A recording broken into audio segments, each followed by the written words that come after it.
So hello guys, आप सभी कैसे हैं। उम्मीद है आप सभी बहुत अच्छे से होंगे और मेहनत से पढ़ाई लिखाई कर रहे होंगे। तो जैसा कि आप सभी ने कमेंट किया था कि प्लीज़ अपना स्कोर कार्ड शेयर कीजिए, तो हम आपके लिए यहाँ पर अपना स्कोर कार्ड आपके सामने एकदम दिखा दे रहे हैं एकदम अच्छे तरीके से, और डिटेल में हम यहाँ पर समझाने वाले हैं। हर एक चीज़ को अच्छे से एकदम कायदे से एकदम इत्मीनान से आपको हर एक चीज़ बताएंगे कि क्या हमको मिला है, कितने मार्क्स से मिला है, क्या नॉर्मलाइजेशन हुआ है, क्या चीज़ हमें क्यों नहीं मिली है। सारी चीज़ें हम यहाँ पर डिटेल में यहाँ पर बात करेंगे।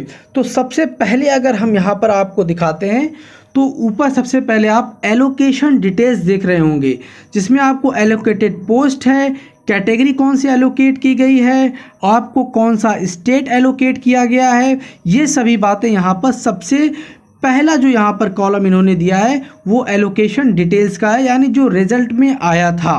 ठीक है, तो ये यहाँ पर आपको यहाँ पर पता चलेगा। तो सबसे पहले हम बात करते हैं कि एलोकेटेड पोस्ट कौन सी है।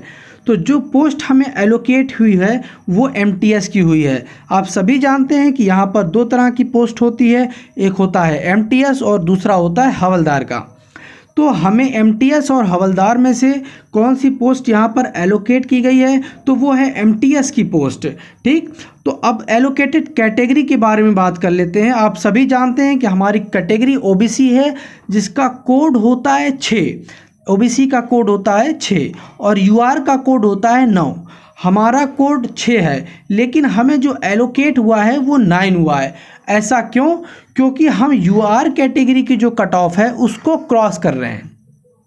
जब आप यूआर की कट ऑफ को क्रॉस करते हैं तो आप यूआर यानी कि अनरिजर्व्ड कैटेगरी में ले लिए जाते हैं। तो आप भले ही ओबीसी कैटेगरी के हैं, फिर भी आपको किस कैटेगरी में ले लिया गया है? जनरल यानी कि यूआर कैटेगरी में। इसी वजह से यहाँ पर 6 की जहाँ पर 9 लिखा हुआ है। तो इससे आपको कंफ्यूज नहीं होना है। जो भी हमारे व्यूवर्स हैं जो पहले से भी जुड़े हुए हैं, जो जानते हैं कि हम ओबीसी कैटेगरी से बिलोंग करते हैं, तो यहाँ पर इनको इफ़ एंड बट नहीं होना चाहिए। तो हम उस कट ऑफ को, पर्टिकुलर कट ऑफ को यहाँ पर क्रॉस कर रहे हैं। इस वजह से यहाँ पर एलोकेटेड कैटेगरी यहाँ पर 9 है। अभी हम आपको कट ऑफ भी आगे दिखाएंगे कि किस तरीके से हमने आगे इसको क्रॉस किया है। अब हमें कौन सा स्टेट मिला है? अब डायरेक्ट यहाँ पर स्टेट तो आपको लिखेगा नहीं। ठीक, स्टेट मिला है या यूटी मिला है, तो हमें जो एलोकेटेड स्टेट है वो हमारा, उसका कोड जो है वो 20 है। तो क्या हमारा ये पहला प्रेफरेंस था या दूसरा प्रेफरेंस था या कौन सा प्रेफरेंस था, वो भी हम आपको आगे बताने वाले हैं। जो लोग पहले से जुड़े होंगे वो सभी जानते हैं कि हमारा किस जगह पर कौन सा स्टेट हमें एलोकेट हुआ है।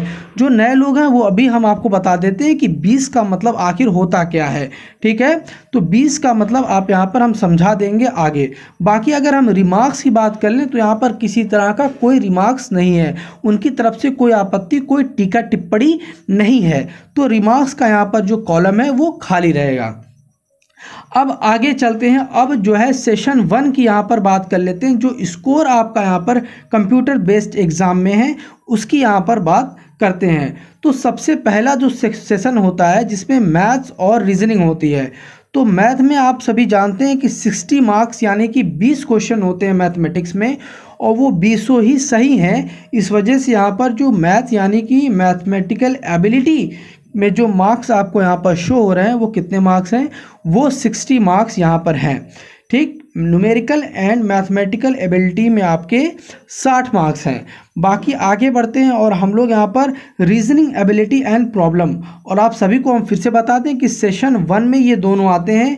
मैथ्स और रीजनिंग, इन दोनों के 20-20 क्वेश्चन होते हैं, 60-60 मार्क्स के यहाँ पर क्वेश्चन होते हैं, और इनका जो है कट ऑफ में कोई वास्ता नहीं होता है। ये भी हम आपको बता दें, फाइनल सिलेक्शन में इस नंबर का कोई योगदान नहीं है। और रीजनिंग की बात करते हैं तो रीजनिंग में यहाँ पर 60 मार्क्स है, यानी कि सारे क्वेश्चन रीजनिंग में भी आपके सही हैं। ठीक है, तो ओवरऑल यहाँ पर देखा जाए तो पहले सेशन में 60 + 60 120 मार्क्स आपके यहाँ पर बन रहे हैं।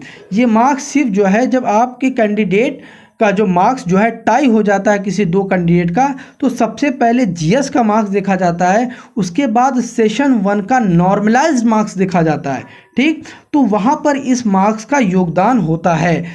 टाई केसेस में इस मार्क्स का काफ़ी बड़ा रोल होता है, अदरवाइज इसका कोई रोल नहीं है। आपको पासिंग मार्क्स यहाँ पर लाने हैं। बाकी सेशन 2 में जनरल अवेयरनेस की बात करते हैं तो यहाँ पर आपके 35 मार्क्स हैं। तो आपको पता होगा कि जो लोग पहले से भी जुड़े होंगे कि ये एक टफेस्ट शिफ्ट थी जीएस की, खास करके ये टफेस्ट शिफ्ट थी और इसमें यहाँ पर 35 मार्क्स आपको यहाँ पर शो हो रहा है। ठीक है दोस्तों, तो आई होप यहाँ तक कोई प्रॉब्लम आपको नहीं है। बाकी आगे बढ़ते हैं, इंग्लिश लैंग्वेज एंड कॉम्प्रिहेंशन की हम लोग बात करेंगे।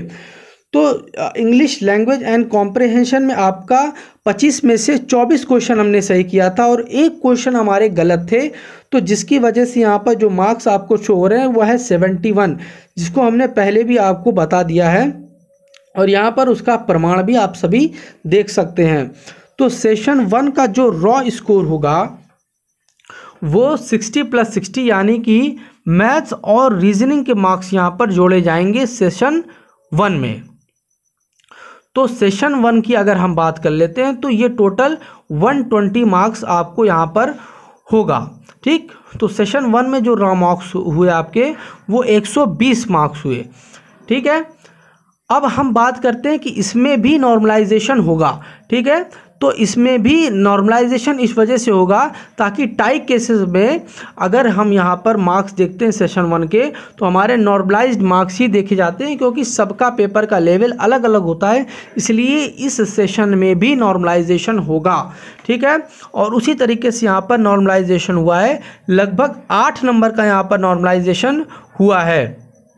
तो 120 से आपका 127.98896, जिसको आप लगभग 128 मान सकते हैं।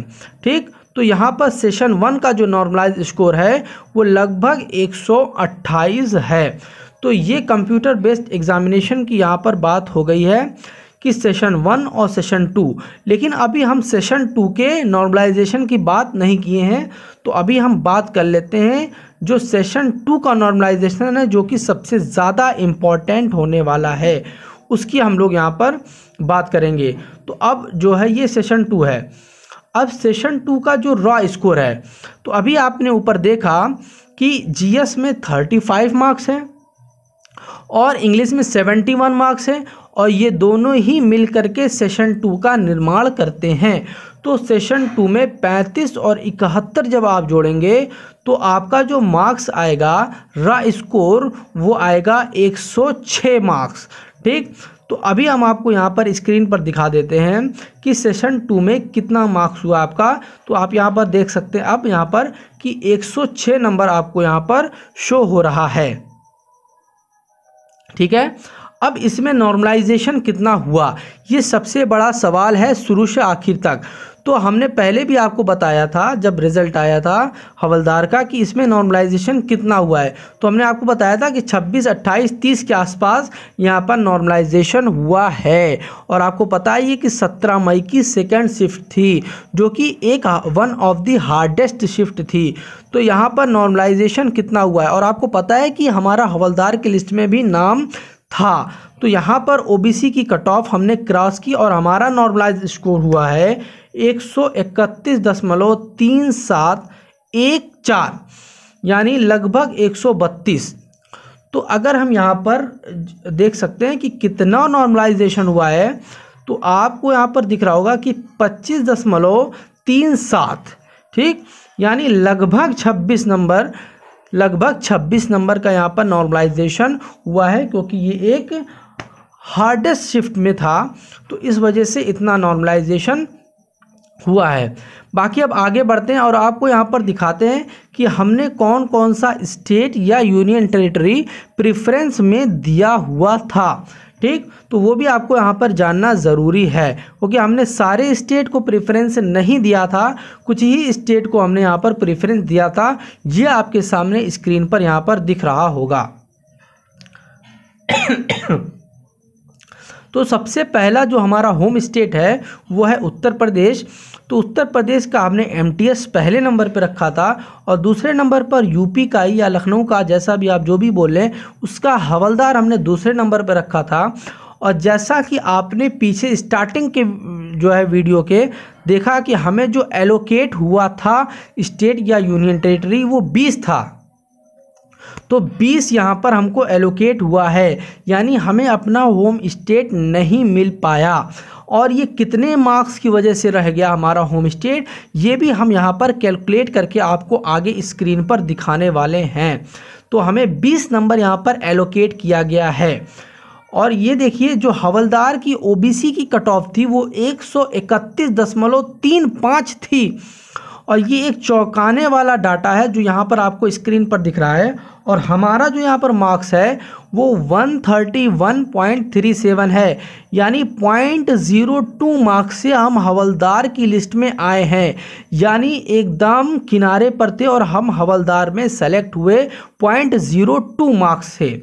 अब ये देखिए कि उत्तर प्रदेश जो हमारा पहला प्रेफरेंस था और हमारी कैटेगरी ओबीसी है, लेकिन फिर भी हम इसमें सेलेक्ट नहीं हो पाए। क्यों? क्योंकि ओबीसी की कट ऑफ आप यहाँ पर देख सकते हैं 132.79 ठीक। तो ये ओबीसी की कट ऑफ थी और हमारा मार्क्स जो आपने पीछे देखा वो है 131.37 ठीक।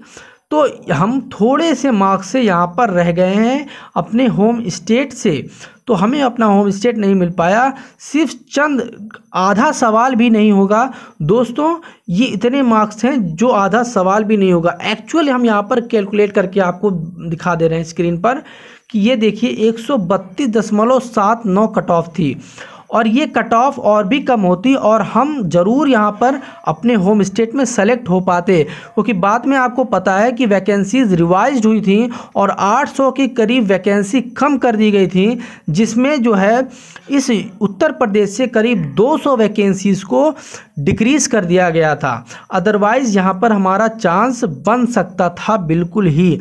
और 1.42 मार्क्स से, यानी एक क्वेश्चन का आधा क्वेश्चन भी नहीं, और हम अपना होम स्टेट नहीं ले पाए हैं ठीक। तो हमें मिली कौन सी स्टेट है? तो ये 20 नंबर जो एलोकेशन हुआ था वो हमें मिला है। तो 20 नंबर आप सभी यहाँ पर स्क्रीन पर देख सकते हैं, वो है न्यू दिल्ली।